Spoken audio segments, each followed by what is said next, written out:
If you look at the universities of our size, scope, reputation, whatever variable you want to use that puts Michigan State in a peer group, all of those institutions have had for quite a while a very effective, aggressive program of private fundraising. And so in order for us simply to be competitive, if you look at it that way, we need to continue to strengthen that area for the university. If you think about it a different way and you look at it from a student lens, the absence of fundraising over a period of time, and if I were to quibble with John Hanna, I would probably quibble with the fact that he believed very adamantly that one shouldn't be fundraising as UCLA and some of the peer institutions were doing towards the end of his presidency in the 1950s, 60s, and developing that really strong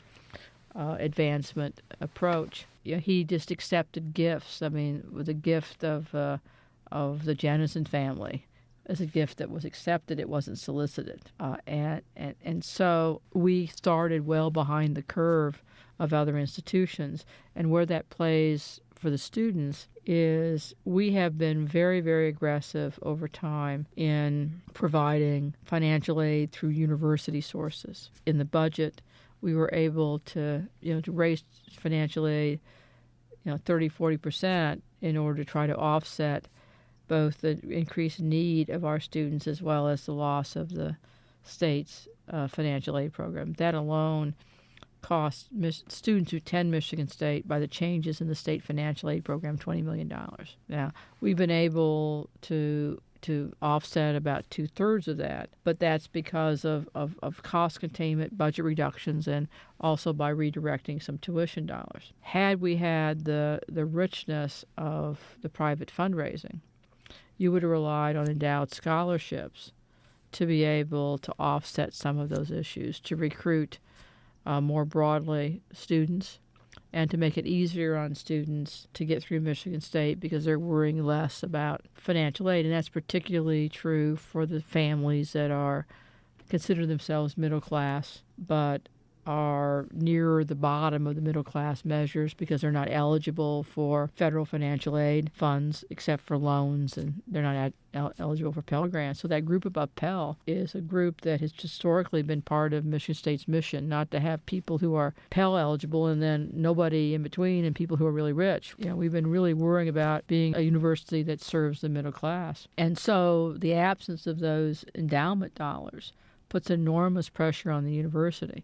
And that's why endowments were a focus of the last campaign and have to be a continuing focus of the future, and that's really is fundraising. The other thing about fundraising is it gives you a margin of excellence. It really doesn't replace operating dollars. And I think that's one of the misconceptions. I mean, it's hard to get somebody to say, gee whiz, the state of Michigan cut us by this amount of money. We'd like for you to give a big endowment so that we can continue to do what we're doing.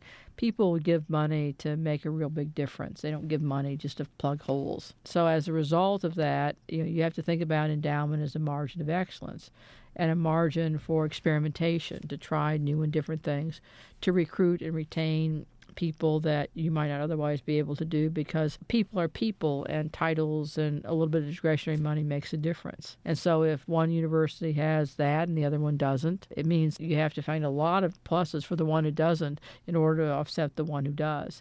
And in a highly competitive world, those are hard to come by. So those are all part of why you raise money. But it's not to plug a gap. And I think that's one of the misconceptions of trying to tie the budget to fundraising, because we're going to have to make the budget work. The one area where it is different is with students and student scholarships, where it may make an enormous amount of difference.